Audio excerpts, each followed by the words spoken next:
Hello everyone. In this video we are going to discuss a very important topic of Java, that is features of Java. Java के features को समझने से पहले हम समझते हैं कि what is the meaning of features. Actually में किसी भी प्रोग्रामिंग लैंग्वेज में फीचर्स का मतलब होता है वो सेट ऑफ फैसिलिटीज़ और सर्विसेज जो कि प्रोग्रामिंग लैंग्वेज बनाने वाले वेंडर्स प्रोवाइड कराते हैं इंडस्ट्री सॉफ्टवेयर इंडस्ट्रीज़ के प्रोग्रामर्स के लिए. जावा के भी कुछ फीचर्स होते हैं जो कि इस डायग्राम में शो हो रहे हैं and they are: Java is a simple language, Java is robust, secured, distributed, object oriented, architectural neutral, platform independency, multi-threading, high performance, portable, interpreted and dynamic. These are the features of Java. अब हम इन सारे features को one by one detail में समझने की कोशिश करते हैं. तो सबसे पहले बात करते हैं हम जावा के फीचर की जिसका नाम है सिंपल. हमने कहा जावा का एक फीचर होता है simple. What is the meaning of simple? Actually में ऐसा माना जाता है कि जावा को समझना एक बिगिनर्स के लिए बहुत ही सिंपल होता है. ऐसा क्यों कहा जाता है कि जावा एक बहुत ही सिंपल लैंग्वेज है? ऑब्वियसली अगर आप सी लैंग्वेज और सी प्लस प्लस लैंग्वेज की अच्छी नॉलेज रखते हो देन जावा को समझना बहुत ही इजी होता है. बिकॉज जावा जब बनी है उसमें जो सिंटेक्स लिया गया है वो मोस्टली सी लैंग्वेज से लिया गया है और जितने भी ऊप्स के कॉन्सेप्ट लिए गए हैं वो सी प्लस प्लस से लिए गए हैं और प्लस कुछ एक्स्ट्रा ऐड किया गया है जो कि रिक्वायरमेंट थी जावा को बनाने की. मीन्स जावा कॉम्बिनेशन है इन दो लैंग्वेजेस का प्लस समथिंग एल्स.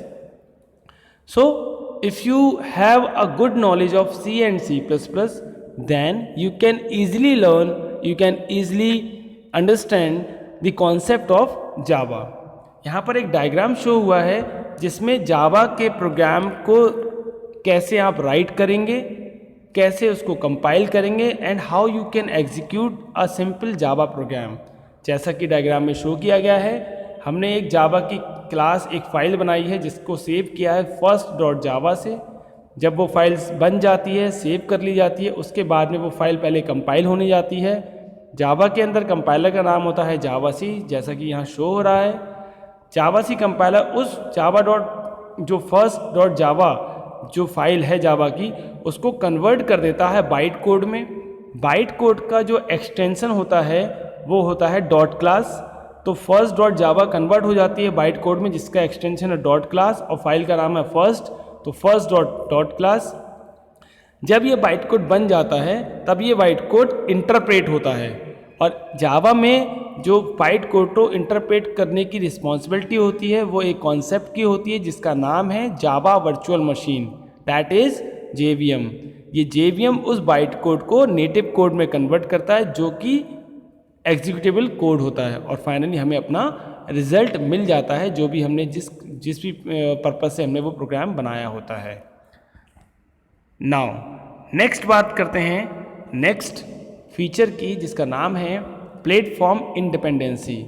जावा का बहुत ही इम्पॉर्टेंट फीचर है ये प्लेटफॉर्म इंडिपेंडेंसी और जावा के डेवलपमेंट के पीछे भी जावा को डेवलप करने के पीछे भी रीज़न ही था उस टाइम में कि वो चाहते थे कि कोई एक ऐसी लैंग्वेज बने जो प्लेटफॉर्म इंडिपेंडेंट हो. नाउ समझते हैं what is the meaning of platform independency.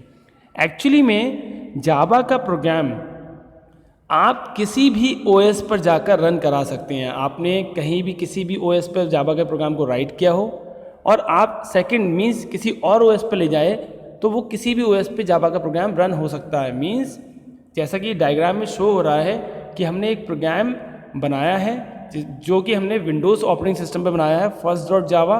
उसको हमने कंपाइल किया और उसको एक बाइट कोड बनाया, दैट मीन्स हमने फर्स्ट डॉट क्लास बनाई. अब इस बाइट कोड को, इस डॉट क्लास फाइल को हम तीन अलग अलग ऑपरेटिंग सिस्टम पर ले गए. हम ले गए विंडोज़ पर, हम ले गए मैकिन्टोश पर और हम ले गए लाइनक्स पर. हमें वहाँ पर बस एक कॉन्सेप्ट जावा का जो है वो चाहिए जिसका नाम है JVM, क्योंकि JVM ही रिस्पॉन्सिबल होता है इस बाइट कोड को मशीन कोड में कन्वर्ट करने के लिए और एग्जीक्यूट कराने के लिए। तो तीनों जगह हमें JVM की ज़रूरत पड़ती है, तीनों जगह JVM है। तो ये जो बाइट कोड है ये विंडोज़ पर भी एग्जीक्यूट हो जाएगा, ये मैकिन्टोश पे भी एग्जीक्यूट हो जाएगा और ये लाइनक्स पर भी एग्जीक्यूट हो जाएगा। जो ये एग्जीक्यूशन हो रहा है एक पर्टिकुलर जावा के प्रोग्राम को जो विंडो पे बना था, विंडोज़ ऑपरेटिंग सिस्टम में बना था, और वो विंडोज़, मैकिन्टोश, लाइनक्स और यू कैन से यूनिक्स पर भी रन हो जाएगा। यही जो चीज़ है इसी को बोलते हैं प्लेटफॉर्म इंडिपेंडेंसी। मीन्स हमारा प्रोग्राम किसी एक पर्टिकुलर प्लेटफॉर्म पर डिपेंडेंट नहीं है। प्लेटफॉर्म का मतलब यहाँ पर ऑपरेटिंग सिस्टम प्लस उसका हार्डवेयर होता है। मीन्स हमारा प्रोग्राम किसी भी ऑपरेटिंग सिस्टम पर डिपेंडेंट नहीं है। ऐसा नहीं है कि मैंने कोई प्रोग्राम, सपोज़ मैंने प्रोग्राम को राइट किया है विंडोज़ पर, अब वो सिर्फ विंडोज़ पर ही रन होगा। अगर मैं मैकिन्टोश पर उसको लेके जाऊँ या लाइनक्स पर लेके जाऊँ तो वहाँ पे वो एग्जीक्यूट नहीं हो पाएगा।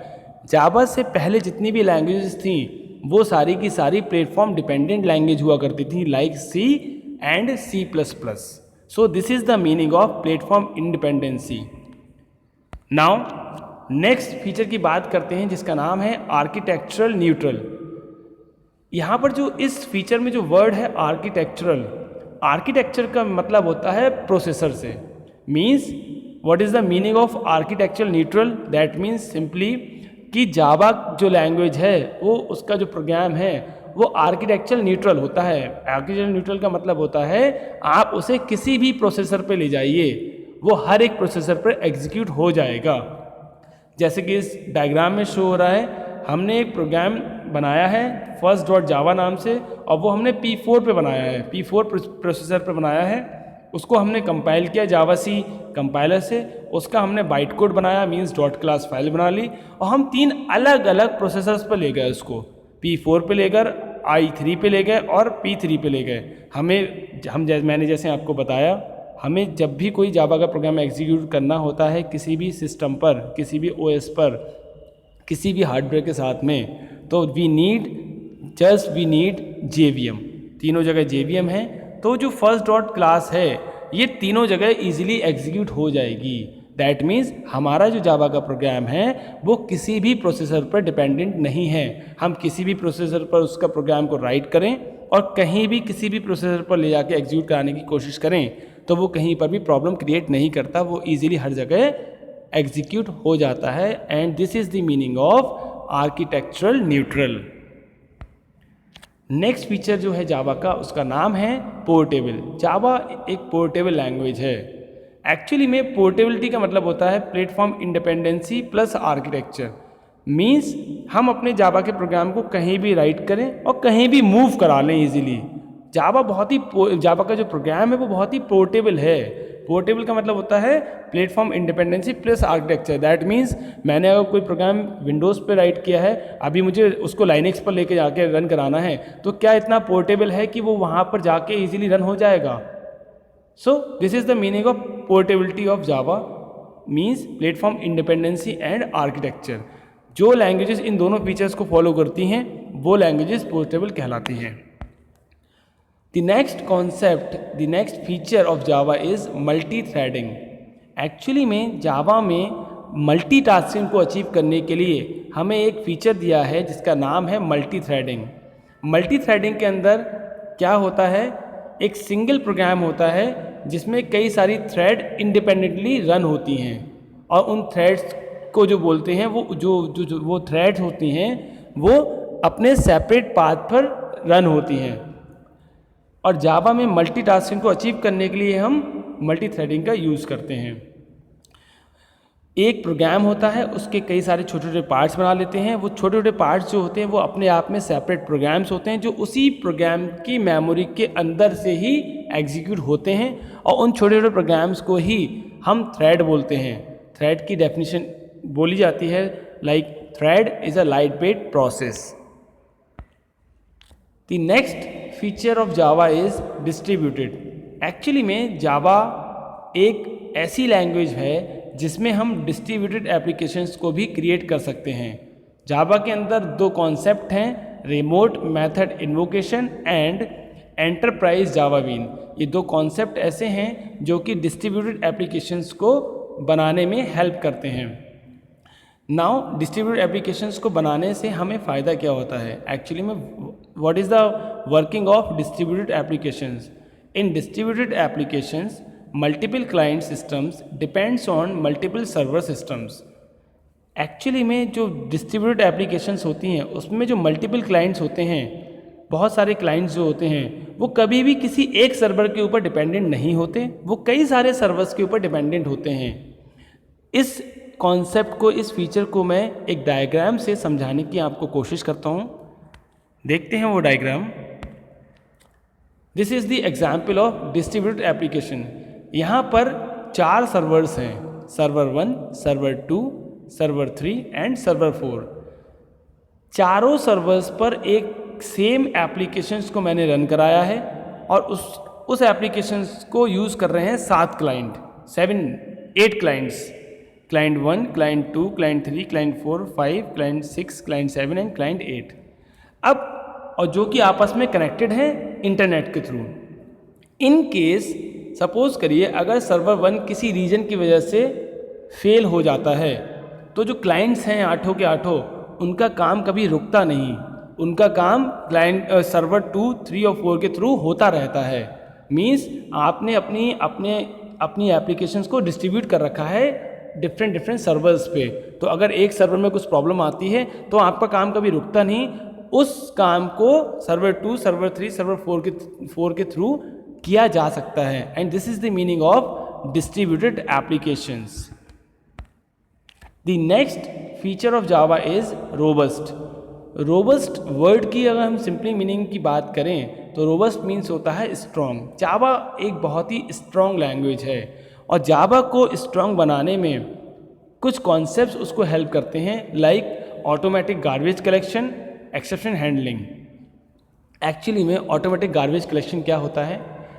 जावा से पहले जितनी भी लैंग्वेजेस थी लाइक सी और C++, वहाँ पर जो गार्बेज कलेक्शन का मीन्स होता है वो मेमोरी एरिया जो कभी यूज़ हुआ था बट अभी यूज़ में नहीं आता, उस मेमोरी एरिया को रिलीज़ कर देना। और ये मेमोरी एरिया जो होता है जिसको हम रिलीज़ करते हैं वो मेमोरी होती है जो रन टाइम पे एलोकेट होती है।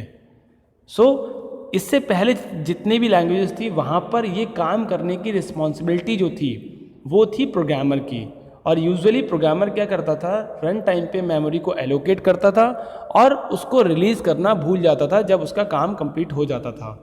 तो जावा ने देखा कि वो चाहता था कि ये काम ऑटोमेटिकली होती रहे जावा के अंदर, तो उसने एक कॉन्सेप्ट दिया जिसका नाम है automatic garbage collection. Automatic garbage collection के अंदर एक थ्रेड होती है जिसका नाम होता है garbage collector thread. Garbage collector thread की रिस्पॉन्सिबिलिटी होती है कि वो मेमोरी जो एलोकेट हुई थी कुछ वर्क करने के लिए, कुछ काम करने के लिए, बट अभी उसका बहुत टाइम से यूज़ नहीं हो रहा है, उस मेमोरी को ये ऑटोमेटिकली बाय डिफ़ॉल्ट अपने आप रिलीज़ करती रहती है। So this is the meaning of automatic garbage collection. और रिलीज जो मेमोरी होती है वो वही होती है जो रन टाइम पे एलोकेट होती है। ये जो फीचर्स हैं ये जावा को बहुत ही रोबस्ट लैंग्वेज बनाते हैं, बहुत ही स्ट्रॉन्ग लैंग्वेज बनाते हैं। नेक्स्ट फीचर की बात करें जावा के, जिसका नाम है डायनामिक। जावा को बोला जाता है जावा बहुत ही डायनामिक लैंग्वेज है। डायनामिक का सिंपली मीनिंग ये होता है कि जावा में जो भी कुछ होता है वो सब रन टाइम पे होता है। मीन्स जावा से पहले जितनी भी लैंग्वेजेस थी उसमें अगर हम मेमोरी एलोकेशन की बात करें तो वो मेमोरी एलोकेशन स्टैटिकली हुआ करता था।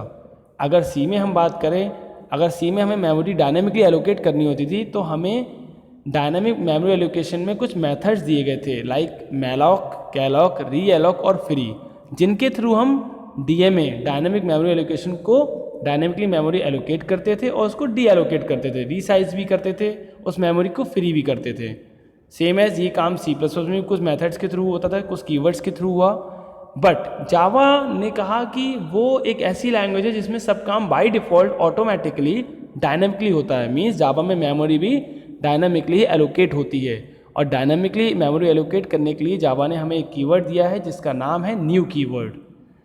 जावा इतनी डायनामिक लैंग्वेज है कि उसने जो प्रीवियस लैंग्वेज में कॉन्सेप्ट था एरे, उसको भी डायनामिक बना दिया। अगर मैं C और C++ की बात करूं तो वहाँ पे जब भी हमें एरे यूज़ करना होता है तो वहाँ पर हम पहले एरे का टाइप लिखते हैं, उसका नाम लिखते हैं, वो सब स्क्रिप्ट में उसका हमें साइज़ डिक्लेयर करना होता है कि कितने एलिमेंट्स के लिए आपको मेमोरी एलोकेट करवानी है। ये बात कर रहा हूँ मैं सी और C++ की। जावा में इसका जस्ट अपोजिट है। जावा में कुछ भी स्टैटिकली नहीं होता, कुछ भी पहले से डिफाइन नहीं होता। अगर जावा में मैं फॉर एग्जांपल अगर मैं एक एरे डिक्लेयर करने जा रहा हूँ इंटीजर a ऑफ 5 एलिमेंट्स के लिए इंटीजर टाइप के, और अगर जावा में मैं उसका साइज़ डिक्लेयर कर दूँ, नंबर ऑफ़ एलिमेंट्स मुझे कितने चाहिए, तो यहाँ पर जावा एक एरर दे देती है, बिकॉज आप स्टैटिकली उसका एलिमेंट्स का साइज़ नहीं दे सकते, बिकॉज जावा एक डायनामिक लैंग्वेज है, तो उसका साइज़ आप रन टाइम पे देंगे। So this is the meaning of dynamic. Next बात करते हैं सिक्योरिटी की। कहा जाता है जावा बहुत ही सिक्योर लैंग्वेज है। कैसे सिक्योर है जावा लैंग्वेज? एक्चुअली में जावा का जब भी हम कोई प्रोग्राम बनाते हैं उसकी जावा फाइल बनाते हैं, और उसको जब हम जावा सी कंपाइलर से कंपाइल करते हैं तो वो कन्वर्ट हो जाती है बाइट कोड में। नॉर्मली ऐसा देखा गया है कि बाइट कोड जो होता है वो अनरीडेबल फॉर्म में होता है, कुछ सिंबल्स होते हैं जो जावा ने यूज़ किए हैं उस बाइट कोड को बनाने के लिए। तो कहा जाता है कि जावा एक सिक्योर लैंग्वेज है क्योंकि वो रीडेबल फॉर्म में नहीं होती नॉर्मली ह्यूमंस के थ्रू। ठीक है, आपको उसको फिर से डिकोड करना पड़ता है डीकम्पाइलर्स के थ्रू, तब वो जाके आपकी रीडेबल फॉर्म में आती है। जावा की सिक्योरिटी को अचीव ऐसे भी किया जाता है, लाइक सपोज़ करिए आप कोई एप्लीकेशन लेके आइए, कोई बाइट कोड को आप लेकर आइए और उसमें आप वायरसेस लेकर आइए, उसमें ऑलरेडी ऐसा कुछ कोड हो जो आपके सिस्टम के लिए हार्मफुल हो, और आप उसको सिस्टम पे अपने रन कराइए, तो कभी भी आपके सिस्टम को कोई प्रॉब्लम नहीं होगी उस वायरस से। एक्चुअली में इस चीज़ को रोकने के लिए जावा में JVM के अंदर एक्चुअली JVM 3 काम परफॉर्म करता है जावा के अंदर। JVM पहले उस बाइट कोड को लोड करता है, और लोड करने के लिए उसके पास में एक प्रोग्राम होता है जिसका नाम होता है क्लास लोडर। दूसरा काम JVM का होता है बाइट कोड वेरीफायर नाम का प्रोग्राम जो होता है JVM के अंदर जो वर्क करता है, वो चेक करता है कहीं आपके इस बाइट कोड में जो आप रन कराने के लिए लेकर आए हैं इसमें कोई अनएक्सपेक्टेड कोड तो नहीं है जिससे कोई सिस्टम को प्रॉब्लम हो जाए जो OS के लिए कुछ हार्मफुल हो। अगर वहाँ पर ऐसा कुछ कोड होता है तो byte code verifier program automatically उस कोड को हटा देता है। यहाँ पर भी हम कहते हैं जावा को अचीव होती है सिक्योरिटी। मीन्स जावा के थ्रू जब भी हम प्रोग्राम को रन करते हैं तो हमारे सिस्टम को कोई भी प्रॉब्लम, कोई भी हार्म नहीं पहुँचता। So this is the security how Java achieved. Next बात करते हैं नेक्स्ट फीचर की जावा की, जिसका नाम है हाई परफॉर्मेंस। जावा लैंग्वेजेस की जो सॉफ्टवेयर्स जो प्रोग्राम्स होते हैं उनकी परफॉर्मेंस बहुत हाई होती है। वो परफॉर्मेंस इन कुछ रीजंस की वजह से होती है, जैसे कि मैंने अभी बात की थी गार्बेज कलेक्टर की। ऑब्वियसली मेमोरी अनयूज मेमोरी होगी, वो बाय डिफ़ॉल्ट अगर कलेक्ट होती रहेगी, रिलीज़ होती रहेगी तो कोई और प्रोग्रामर के लिए उसको यूज़ में आ जाएगी। सो इससे परफॉर्मेंस हाई हो रही है। बाइट कोड की वजह से भी परफॉर्मेंस हाई होती है जो कि नॉर्मली बहुत फास्टर होता है ऑर्डिनरी कोड से। जावा के अंदर डायरेक्टली पॉइंटर्स यूज़ नहीं होते, इसलिए जो कॉम्प्लेक्सिटी होती है वो थोड़ी सी कम होती है। जावा मल्टी थ्रेडिंग को सपोर्ट करता है जिससे कि हम एक साथ कई सारे काम साइमल्टेनियसली कर सकते हैं। सो यहाँ से हम कह सकते हैं कि जावा में जो परफॉर्मेंस होती है जावा की बहुत हाई होती है। Next feature is Java is a compile as well as interpreted language. Java से पहले जितनी भी लैंग्वेजेस आई थी वो इनमें से किसी एक कॉन्सेप्ट को फॉलो करती थी, या तो वो कंपाइल होती थी या इंटरप्रेटेड होती थी। सो जावा ने कहा हम दोनों कॉन्सेप्ट को यूज़ करेंगे। जावा का जब मैंने प्रोग्राम आपको समझाया था उस डायग्राम में, सिंपल फीचर में जो डायग्राम था उसमें जावा का प्रोग्राम पहले हम किसी सिस्टम पर राइट करते हैं, उसको .java एक्सटेंशन से हम सेव करते हैं। जब वो प्रोग्राम सेव हो जाता है तब वो कंपाइल किया जाता है जावा सी कंपाइलर के थ्रू। जब वो कंपाइल हो जाता है तब वो JVM के थ्रू इंटरप्रेट किया जाता है। मींस जावा में हम दोनों कॉन्सेप्ट को यूज़ करते हैं, कंपाइलर को और इंटरप्रेटर को। नॉर्मली जावा में जो कंपाइलर होता है उसका एक ही कंपाइलर दिया है जावा का, जिसका नाम है जावा सी। इंटरप्रेटर जो होता है जावा में जिसका रोल प्ले करता है इंटरप्रेटर का, वो होता है JVM। एक्चुअली JVM के अंदर एक प्रोग्राम होता है जिसका नाम होता है JIT कंपाइलर। तो JVM कहने के लिए होता है इंटरप्रेटर, लेकिन एक्चुअली में जो बाइट कोड को मशीन कोड में कन्वर्ट कर रहा है वो होता है JIT compiler. Next feature of Java is object oriented. जैसा कि मैंने अपना ट्यूटोरियल में स्टार्ट करने से पहले बताया था कि जावा को पढ़ना, जावा को समझना बहुत ही इजी है अगर हम सी और सी प्लस प्लस की अच्छी नॉलेज रखते हैं। और वहाँ पर मैंने बताया था जावा ने ऊप्स के मोस्टली कॉन्सेप्ट जो लिए हैं वो सी प्लस प्लस से उठा लिए हैं, मीन्स उनको यूज़ किया है। तो जावा भी ऑब्जेक्ट ओरिएंटेड लैंग्वेज है। जावा ऊप्स के सारे कॉन्सेप्ट फॉलो करती है, उन्हें सबको सपोर्ट करती है। बस जावा में एक जावा मल्टीपल इनहेरिटेंस को सपोर्ट नहीं करती।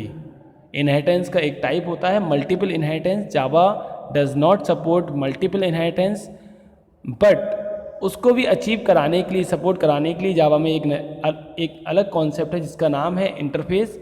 जावा इनहेरिटेंस के केस में मल्टीपल इनहेरिटेंस को सपोर्ट नहीं करती, but in case of interface Java supports multiple inheritance. So this is all about the features of Java. Thank you so much.